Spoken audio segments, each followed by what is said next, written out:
Hey guys, back at it today. Gonna put a little bit of time into the GTI. I do have a few things to do with it now that I know that it's running. I can't go crazy on it because, I mean, it's not like I'm getting paid to work on this thing, so I have to do other stuff on the side. The main thing today is to take off all the parts that I stole from the Corrado, the plug wires, the repaired coil pack, because those have to go back onto the Corrado that's in the engine, or the engine that's in the Corrado, because the buyer is actually going to take it without the transmission. So that's a good thing. So at least that gives me one extra transmission to work with. And who knows, if I test it a little more and find out that the transmission's working fine, I'll just maybe contact the guy and sell him that Mark III transmission. So yeah, those things, I got to get it up in the air. Start a coolant flush. I already started a coolant flush, so I need to do the next step. I'm going to throw another coolant cleaner in it with another couple gallons of distilled water. Probably going to have to do that like 4 or 5 times because it wasn't looking so great in there. It was just some rusty water.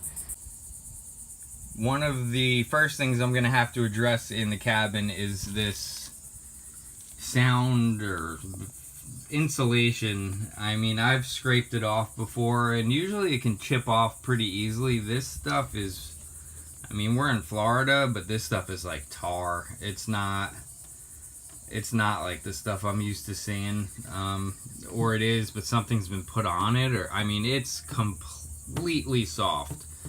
Whereas every other car, I can pretty much on a cool day take a chisel and a hammer and crack the pieces off. So unfortunately, it does look like this one I'm gonna have to, well, I don't know. Yeah, I'm gonna scrape off as much as I can, but I might have to go with the dry ice method. Nothing wrong with it, I just, off the top of my head, I don't know where to buy dry ice, so yeah. And as far as things like these little brackets right here, this one's gonna stay for now because I'm thinking about actually mounting some things off of it, but all little brackets like this are gonna be gone.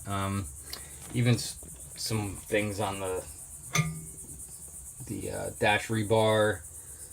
Well, these I need to hold the dash in, but on the other one I actually bent things like that back down, and I have another rebar. This is an early dash rebar, so you can see underneath there's no spot to put a glove box. I have one that's already cut out, and there's no point in cutting and modifying this one when I have another one that's already cut and modified. Cannot wait to get rid of this windshield. I have another windshield. I have 2 other windshields, so that's gonna be high on the list. Once I get everything squared away, and once this car can actually drive down the road reliably and get into every gear and that kind of stuff, then I'm gonna start to worry about how it looks and its outside appearance. I said before, I'm not gonna paint it for now. I'm just gonna wrap it. So I'm gonna start by ordering some vinyl for the roof, get that squared away, because I won't be touching anything on the roof, so I'm gonna just get that started. I'll just finish lunch and I'm finally gonna get to it, so I can't do anything to the GTI right now. I really just have to focus on getting the couple parts off that go onto the Corrado and taking the engine out of the Corrado.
Here's the engine that's coming out.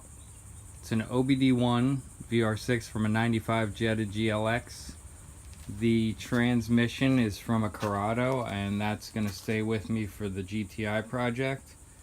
I have tested this transmission and I do know that it's good. The engine runs fine. It's being sold as a partial swap. I'm selling it with the original ECU harness, everything like that.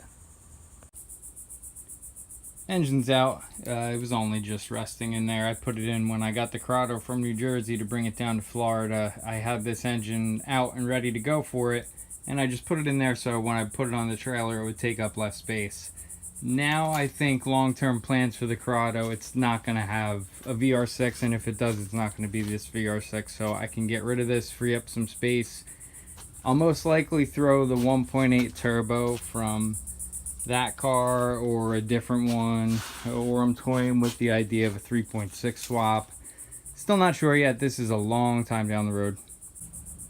And now that this engine is out, I can take the transmission off of it. It's an O2A from a Corrado. The car that it was in had a lot of new parts on it, so there's a chance that they had just done the clutch and flywheel when they swapped this over. I found some brand new coilovers. The car was rusted out, but it looked like someone had tried at some point, so we'll see. The transmission is off. I can't tell the condition of the clutch just yet. I still have to remove the pressure plate and check everything out. What I can tell is that there's some rust to the flywheel, but that doesn't mean that the contact surface is in bad condition. That just means that the last time someone was in here, they forgot to put the little plate that goes from where the transmission bell housing comes down, it goes across, and it stops things like water, road debris, stuff like that from getting up into the bell housing. So I don't have one with me right now in my parts, so I'll have to find one somewhere or just make something for now to fit. Clutch is out. Looks good enough to go with. I'm not super worried about it. There's a lot of meat left. The pressure plate looks fine.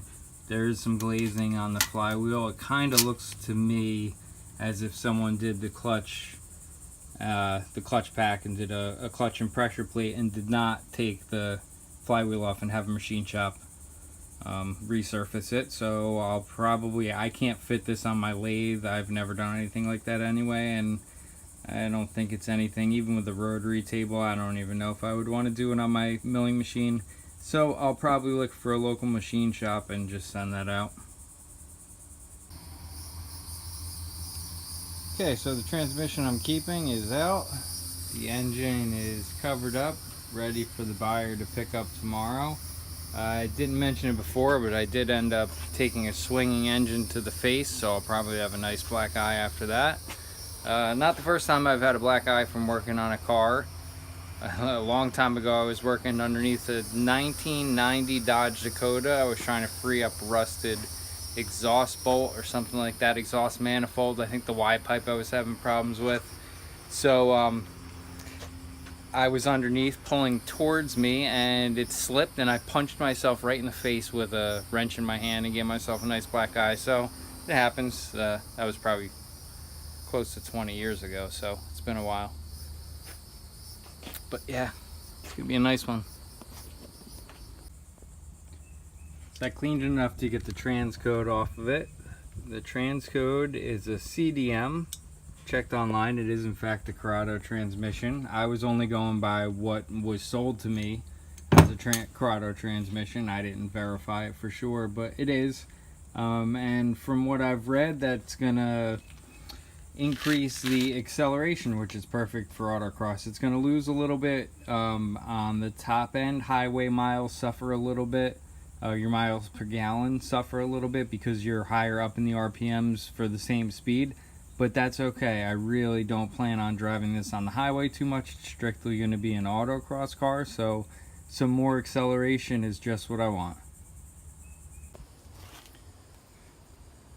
That's it for now until I get the coil pack situation straightened out. Once I take care of that and get it all running again, I can test the alternator. I've got the coolant flush going. I washed out the radiator with about a gallon of distilled water. I gotta flush out the block a couple more times.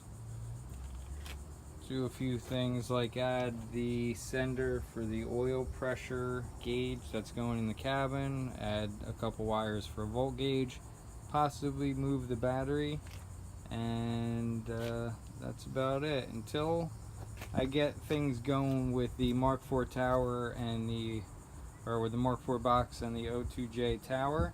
I really can't do anything, and I honestly, I'm not going to use this transmission anyway, so I might as well just pull it out regardless, and if it's good or not. I don't really feel like going through the trouble of swapping the towers into this if I'm not going to use the transmission anyway. So come back for more, and I'll get back to this next week. Probably have a lot done by this time next week. It's Friday, or it's Saturday right now, so by this time on Saturday it'll be at a whole different place as long as I can get the coil going.